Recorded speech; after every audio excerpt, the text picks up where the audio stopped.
The British Rule in India by Karl Marx. Written in London, June 10, 1853. First published in the New York Daily Tribune, June 25, 1853. Telegraphic dispatches from Vienna announce that the Pacific solution of the Turkish, Sardinian, and Swiss questions is regarded there as a certainty.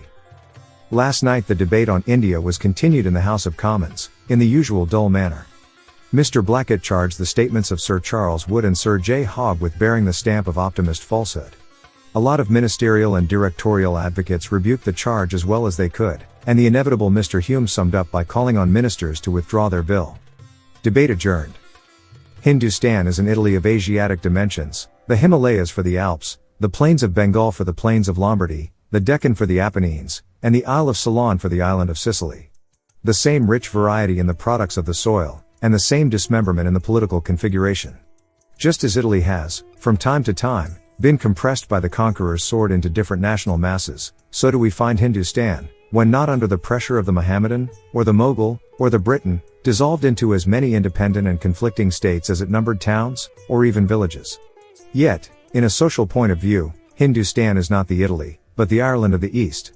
And this strange combination of Italy and of Ireland, of a world of voluptuousness and of a world of woes, is anticipated in the ancient traditions of the religion of Hindustan. That religion is at once a religion of sensualist exuberance, and a religion of self-torturing asceticism, a religion of the lingam and of the juggernaut, the religion of the monk, and of the bayadere. I share not the opinion of those who believe in a golden age of Hindustan, without recurring, however, like Sir Charles Wood, for the confirmation of my view, to the authority of Kuli Khan. But take, for example, the times of Aurangzeb, or the epoch, when the Mughal appeared in the north, and the Portuguese in the south, or the age of Mohammedan invasion, and of the Heptarchy in southern India, or, if you will, go still more back to antiquity, take the mythological chronology of the Brahman himself, who places the commencement of Indian misery in an epoch even more remote than the Christian creation of the world. There cannot, however, remain any doubt but that the misery inflicted by the British on Hindustan is of an essentially different and infinitely more intensive kind than all Hindustan had to suffer before. I do not allude to European despotism, planted upon Asiatic despotism, by the British East India Company, forming a more monstrous combination than any of the divine monsters startling us in the Temple of Salsette. This is no distinctive feature of British colonial rule, but only an imitation of the Dutch, and so much so that in order to characterize the working of the British East India Company, it is sufficient to literally repeat what Sir Stamford Raffles, the English governor of Java, said of the old Dutch East India Company. The Dutch Company, actuated solely by the spirit of gain, and viewing their Javan subjects, with less regard or consideration than a West India planter formerly viewed a gang upon his estate, because the latter had paid the purchase money of human property, which the other had not, employed all the existing machinery of despotism to squeeze from the people their utmost mite of contribution, the last dregs of their labor, and thus aggravated the evils of a capricious and semi-barbarous government, by working it with all the practiced ingenuity of politicians, and all the monopolizing selfishness of traders. All the civil wars, invasions, revolutions, conquests, famines, strangely complex, rapid, and destructive as the successive action in Hindustan may appear, did not go deeper than its surface. England has broken down the entire framework of Indian society, without any symptoms of reconstitution yet appearing. This loss of his old world, with no gain of a new one, imparts a particular kind of melancholy to the present misery of the Hindu, and separates Hindustan, ruled by Britain, from all its ancient traditions, and from the whole of its past history. There have been in Asia, generally, from immemorial times, but three departments of government, that of finance, or the plunder of the interior, that of war, or the plunder of the exterior, and, finally, the Department of Public Works. Climate and territorial conditions, especially the vast tracts of desert, extending from the Sahara, through Arabia, Persia, India, and Tartary, to the most elevated Asiatic highlands, constituted artificial irrigation by canals and waterworks the basis of Oriental agriculture. As in Egypt and India, inundations are used for fertilizing the soil in Mesopotamia, Persia, etc. Advantage is taken of a high level for feeding irrigative canals. This prime necessity of an economical and common use of water, which, in the Occident, drove private enterprise to voluntary association, as in Flanders and Italy, necessitated, in the Orient where civilization was too low and the territorial extent too vast to call into life voluntary association, the interference of the centralizing power of government. Hence an economical function devolved upon all Asiatic governments, the function of providing public works. This artificial fertilization of the soil, dependent on a central government, and immediately decaying with the neglect of irrigation and drainage, explains the otherwise strange fact that we now find whole territories barren and desert that were once brilliantly cultivated, as Palmyra, Petra, the ruins in Yemen, and large provinces of Egypt, Persia, and Hindustan. It also explains how a single war of devastation has been able to depopulate a country for centuries, and to strip it of all its civilization. Now, the British in East India accepted from their predecessors the Department of Finance and of War, but they have neglected entirely that of public works. Hence the deterioration of an agriculture which is not capable of being conducted on the British principle of free competition, of laissez-faire and laissez-aller. But in Asiatic empires we are quite accustomed to see agriculture deteriorating under one government and reviving again under some other government. There the harvests correspond to good or bad government, as they change in Europe with good or bad seasons.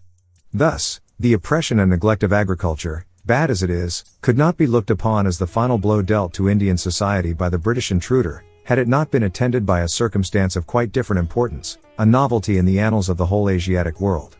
However, changing the political aspect of India's past must appear, its social condition has remained unaltered since its remotest antiquity, until the first decennium of the 19th century. The hand loom and the spinning wheel, producing their regular myriads of spinners and weavers, were the pivots of the structure of that society.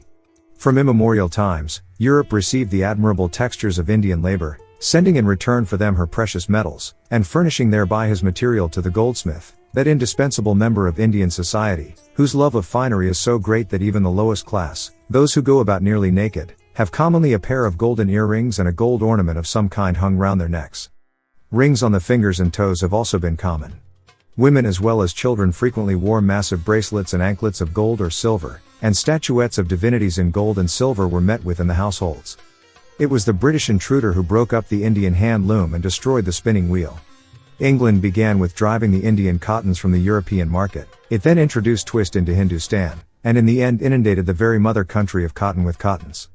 From 1818 to 1836 the export of twist from Great Britain to India rose in the proportion of 1 to 5,200. In 1824, the export of British muslins to India hardly amounted to 1 million yards, while in 1837 it surpassed 64 million of yards. But, at the same time, the population of Dhaka decreased from 150,000 inhabitants to 20,000. This decline of Indian towns celebrated for their fabrics was by no means the worst consequence. British steam and science uprooted, over the whole surface of Hindustan, the union between agriculture and manufacturing industry. These two circumstances, the Hindu, on the one hand, leaving, like all Oriental peoples, to the central government the care of the great public works, the prime condition of his agriculture and commerce, dispersed, on the other hand, over the surface of the country, and agglomerated in small centers by the domestic union of agricultural and manufacturing pursuits, these two circumstances had brought about, since the remotest times, a social system of particular features, the so-called village system, which gave to each of these small unions their independent organization and distinct life. The peculiar character of this system may be judged from the following description, contained in an old official report of the British House of Commons on Indian affairs. A village, geographically considered, is a tract of country comprising some 100 or 1,000 acres of arable and wastelands. Politically viewed, it resembles a corporation or township. Its proper establishment of officers and servants consists of the following descriptions: the patel, or head inhabitant, who is generally the superintendent of the affairs of the village, settles the disputes of the inhabitants, attends to the police and performs the duty of collecting the revenue within his village, a duty which his personal influence and minute acquaintance with the situation and concerns of the people render him the best qualified for this charge. The kernam keeps the accounts of cultivation and registers everything connected with it.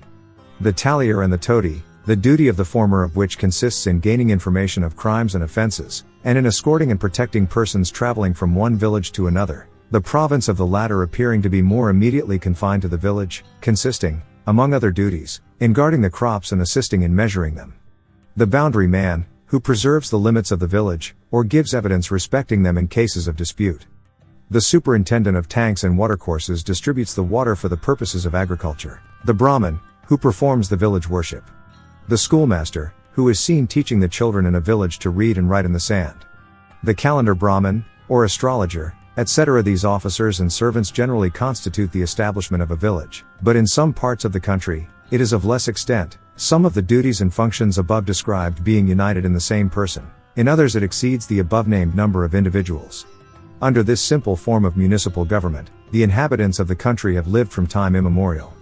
The boundaries of the villages have been but seldom altered, and though the villages themselves have been sometimes injured, and even desolated by war, famine or disease, the same name, the same limits, the same interests, and even the same families have continued for ages. The inhabitants gave themselves no trouble about the breaking up and divisions of kingdoms. While the village remains entire, they care not to what power it is transferred, or to what sovereign it devolves. Its internal economy remains unchanged. The patel is still the head inhabitant, and still acts as the petty judge or magistrate, and collector or renter of the village. These small stereotyped forms of social organism have been to the greater part dissolved, and are disappearing, not so much through the brutal interference of the British tax-gatherer and the British soldier, as to the working of English steam and English free trade. Those family communities were based on domestic industry, in that peculiar combination of hand-weaving, hand-spinning and hand-tilling agriculture which gave them self-supporting power. English interference having placed the spinner in Lancashire and the weaver in Bengal, or sweeping away both Hindu spinner and weaver, dissolved these small semi-barbarian, semi-civilized communities, by blowing up their economical basis, and thus produced the greatest, and to speak the truth, the only social revolution ever heard of in Asia.